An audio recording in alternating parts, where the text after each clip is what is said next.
Alterations in America by Luan Nguyen. I will be narrating this time and playing Mr. Johnson, a man who helps Vietnamese immigrants find work.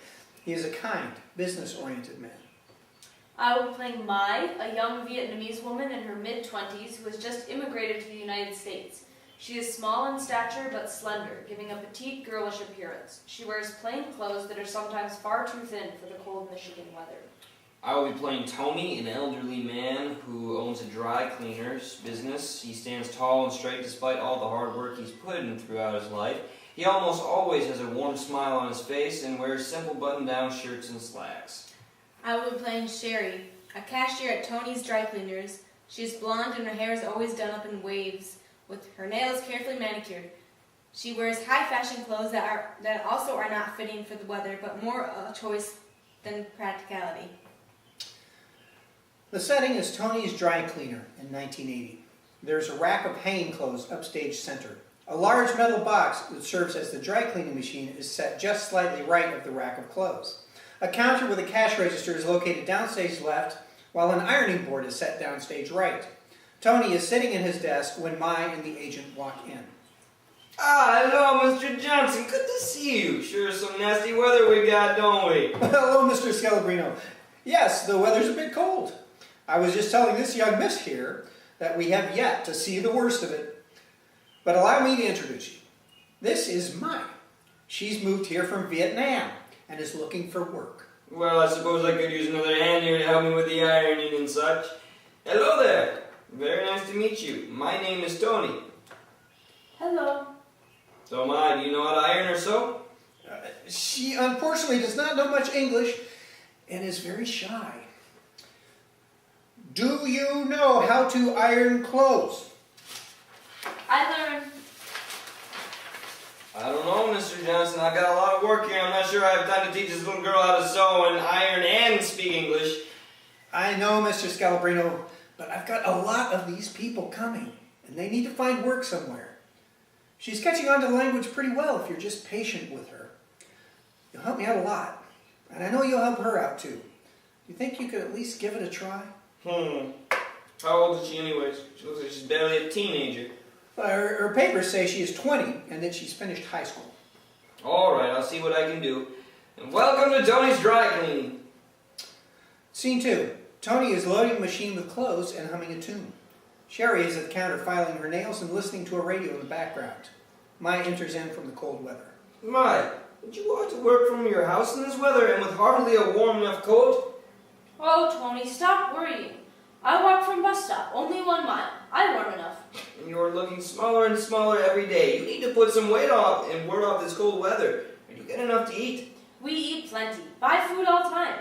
And it's not cold like first year. Well, that doesn't make it any less cold, and I don't believe you for 1 second that you're getting enough food. You're nothing but skin and bones, you are. Do you need money to buy groceries? I know you talked about this before. No. I work, then get money. You no give to me. Well, then I'll give you a raise. Sherry, now how much am I paying Mai right now? $3.40 since the last raise you gave her, and she's only been working here for a year. Make it $3.50. Tony, can I talk to you? Tony crosses to Sherry behind the counter, who speaks in a lowered voice. You just gave her a raise last month. But she's working really hard. No, that's not fair. Where's my raise? I've been here for 5 years. She's learned how to sew and iron, and she's even learned a new language. Well, if knowing English is a bonus for this job, then my starting wage should have been $3.50. I can learn how to iron. Sherry, you burned the last shirt you tried to iron and take it out of your check. You want to try that again? Besides, you got a good head for figuring. I need you at the cash register.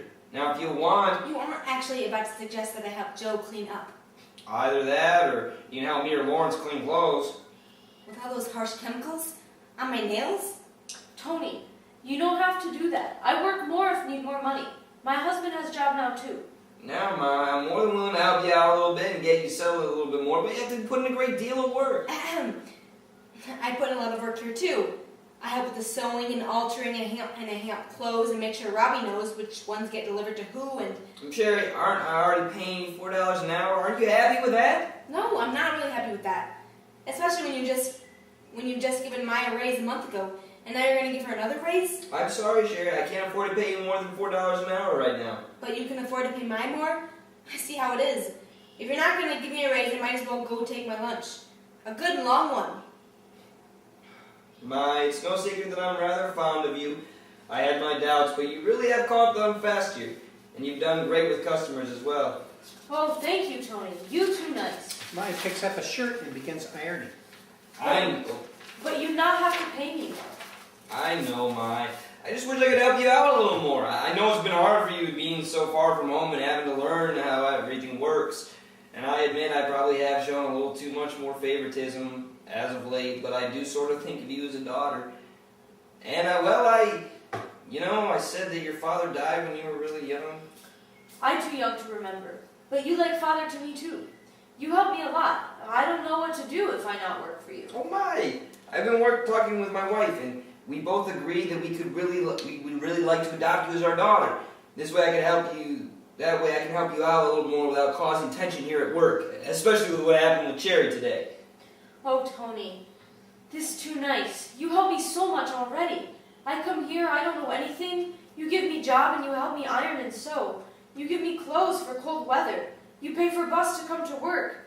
I'm not sure. You don't have to do this. I know that, Mai, but I really like to do this. I hate to see you struggle so. I ask my husband first. Then I tell you, okay? Okay, Mai. I really hope you'll think about this. It would make this old man happy to see an old daughter call his own. Oh, Tony, you're not old. Oh, you are too nice to me sometimes. Say, how about I teach you some poker while Cherry's on her lunch break? Scene 3. A couple of years have passed at Tony's dry cleaner. Maya is a few months pregnant and barely showing. Tony is ironing when she walks in. Hi, Tony. How are you? Mai, how are you? And I'm doing well. I'm very well. Mai, did you walk here in the cold again? No snow yet. I still walk. Well, you at least look fitter to walk in a couple of years ago. You were just skin and bones when I first met you, and you were finally starting to fill out a bit. Keep more warmth in for those nasty Michigan winters.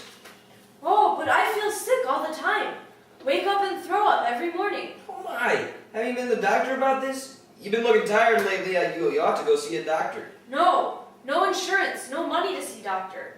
It's probably something I eat. It's nothing. You worry too much. I'm fine. I take care of myself. This is not nothing, Mai. Why didn't you tell me sooner? I'll take you to the doctor. I'll pay for it pay for it too, so you don't have to worry about that. No. You don't have to do that. I'm fine, Tony. I won't take no for an answer. You need to go see a doctor. This is probably from all that walking in the cold you've been doing. Tony grabs his coat and is out the door before he realizes that Maya is not following. Maya is ignoring Tony and begins to iron where Tony left off. Mai, put down that shirt. We're going to the doctor's. I don't need a doctor. I'm fine. I can work. Ma, I'm telling you as your boss, and what you're going to do is go to the doctor's. I will not allow you to work until you've gone to the doctor. God. We can leave cleaning the boys for a little while. Maya considers Tony, trying to stare him down, and resigns. Okay, Tony. I go to doctor. Tony and Maya exit as the scene fades.